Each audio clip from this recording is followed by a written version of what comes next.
السلام عليكم ورحمة الله، مرحبا بكم في درس جديد من دروس اللغة الفرنسية بالدرجة المغربية. نهضروا على لي زادجيكتيف بوسيسيف مون، ما، مي، أدوات الملكية مون، ما، مي. On emploie mon, ma, mes quand le possesseur est la première personne du singulier. GE.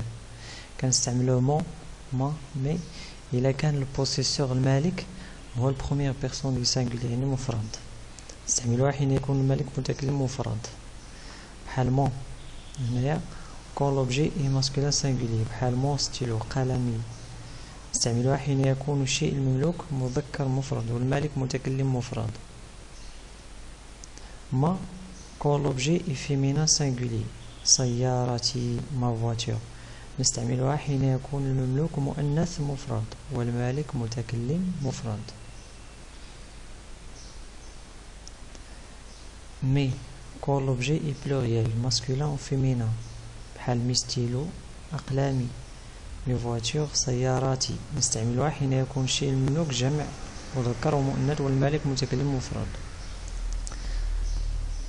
كنقول مون ستيلو يعني قلم ديالي، يعني أنا واحد كنملك قلم واحد. كنقول ما فواتور سيارتي يعني أنا واحد كنملك طوموبيلة وحدة. كنقول مي ستيلو يعني أنا واحد كنملك بزاف د ستيلوات. ولا مي فواتور أنا واحد كنملك بزاف ديال الطوموبيلات. تسناوني في الدرس اللاحق. السلام عليكم ورحمة الله وبركاته.